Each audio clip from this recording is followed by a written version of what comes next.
Hello friends, তোমরা কেমন আছো? আশা করি ভালো আছো। আমিও ভালো আছি। তো আজ আমি বাড়িতে বানাবো ঘুগনি। তো তার জন্য দেখো আমি কলাইটাকে প্রেসারে দিয়ে সিদ্ধ করে নিচ্ছি। হলুদ পরিমাণ মতো আর লবণ দিয়ে এটাকে আমি প্রেসারে দিয়ে সিদ্ধ করে নিচ্ছি। আর এদিকে কড়াই বসিয়ে দিয়েছি আমি। কড়াইয়ে একটা ভাজা মশলা করব বলে, তো তার জন্য আমি ভাজা মশলাটা তে আমি দিচ্ছি এখানে শুকনো লঙ্কা, গরম মশলা, গোটা এলাচ, দারচিনি, লবঙ্গ দিয়ে ভালো করে নেড়ে এটাকে আমি ভেজে নিচ্ছি। এটা আর কিছুটা ভাজা হয়ে গেলে এর মধ্যে আমি অ্যাড করে দেবো 1 চা চামচের মতো গোটা জিরে। তো এটা ভাজা হয়ে এসেছে, এবার এর মধ্যে আমি দিয়ে দিচ্ছি গোটা জিরেটা। তো দিয়ে একসাথে ভালো করে এবার নেড়ে ভেজে নেব।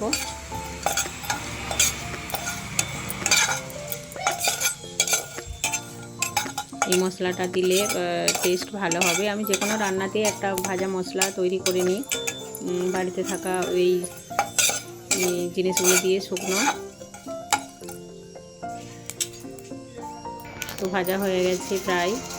এটাকে আমি একটু ঠান্ডা করে নেব, তারপর এটাকে আমি গুঁড়িয়ে রেখে দেব। এটা একটা বাটিতে ঢেলে ঠান্ডা করে নেব।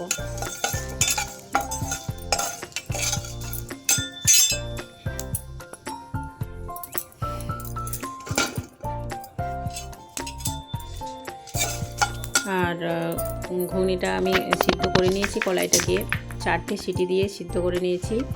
আর সারা রাত অবধি ভিজানো ছিল, তো তার জন্য এটা 4টেই সিটি লেগেছে। দেখো গোটা গোটাও আছে আর সিদ্ধটাও খুব সুন্দর হয়েছে। আর এদিকে আমি কড়াই বসিয়ে দিচ্ছি।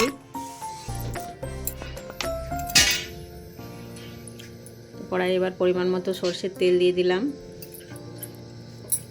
তো চলো তেলটা গরম হতে থাক। আর আজ খাবো নিরামিষ, বৃহস্পতিবার, তার জন্য আজকে এখানে আমি পেঁয়াজ রসুন অ্যাড করব না। এটাতে অল্প পরিমাণ চিনি দিয়ে দিলাম তেলের মধ্যে। চিনিটা দেখো গলে এসেছে তেলে। তো এবার এর মধ্যে আমি দিয়ে দেব শুধুমাত্র আদা বাটা, রসুন পেঁয়াজ অ্যাড করব না। 1 চা চামচের মতো আদা বাটা দিয়ে দেবো এই তেলের মধ্যে।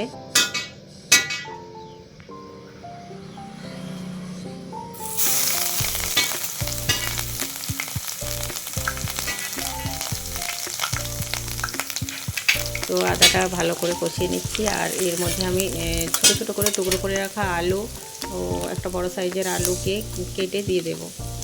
দিয়ে আলুটা দিয়ে এবার এটাকে আমি ভালো করে কষিয়ে নিচ্ছি।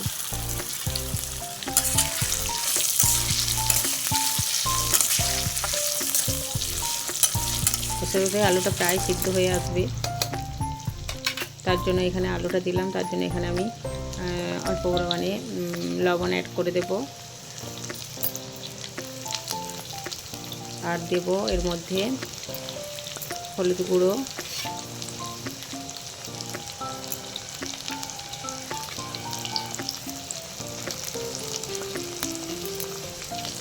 ভালো করে নেড়ে কষিয়ে নেব আলুটাকে।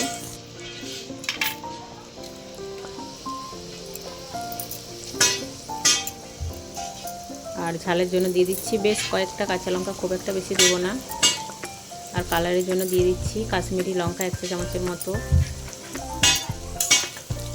তেলের মধ্যেই দিয়ে দিলাম। এবার এটাকে ভালো করে নেড়ে নিচ্ছি। আর ওটা সিদ্ধ হয়ে এলে এর মধ্যে আমি একটা কেটে রাখা ছোট টুকরো করে কেটে রাখা টমেটো অ্যাড করে দেব।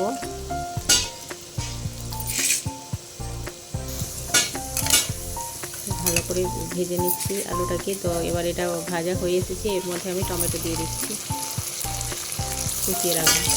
টমেটোটা দিয়ে ভালো করে নেড়ে নিচ্ছি। টমেটোটা যতক্ষণ না গলে যাচ্ছে, গলে যাওয়া অবস্থা পর্যন্ত এটাকে আমি নাড়তে থাকবো।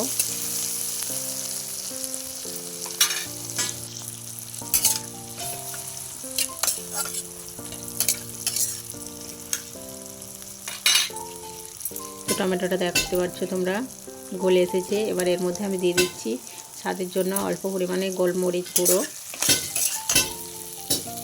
আর এবার এটাতে আমি দিয়ে দেব সিদ্ধ করে রাখা কলাইটা। কলাইটা দিয়ে ভালো করে মিশিয়ে নেব আলু মশলার সাথে।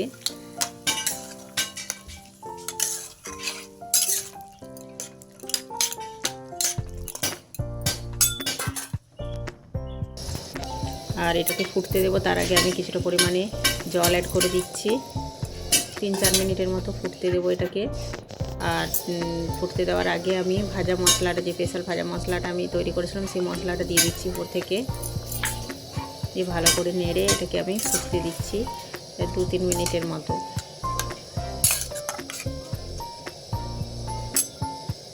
এটাই দেখো কালার এসে গেছে।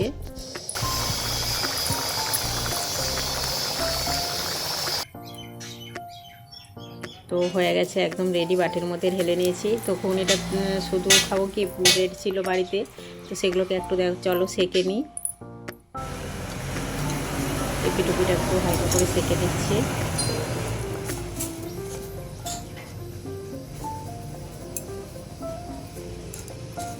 তো এই বর্ষাতে ঘুগনি আর এই ব্রেড জমে যাবে খাওয়া। তো আমার এই ভিডিওটা তোমাদের কেমন লেগেছে অবশ্যই কমেন্টে জানাবে। আর যদি ভালো লাগে অবশ্যই লাইক কমেন্ট শেয়ার করে দিবে। আর আমার চ্যানেলে নতুন হয়ে থাকলে চ্যানেলটাকে সাবস্ক্রাইব করে দিয়ে পাশে থাকবে।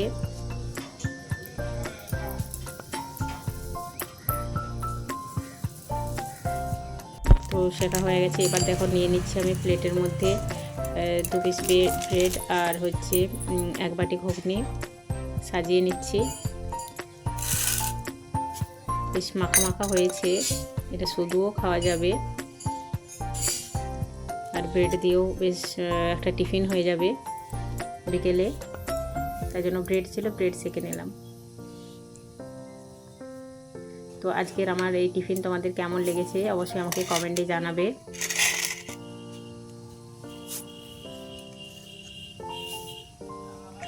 তার সাথে আমি ঘুগনিতে আমি আর অল্প পরিমাণে বিট লবণ দিয়ে দেবো আর একটু পাতিলেবুর টুকরো দিয়ে দিচ্ছি একটু গার্নিশিংয়ের জন্য, দেখতে সুন্দর লাগবে বলে প্লেটের মধ্যে।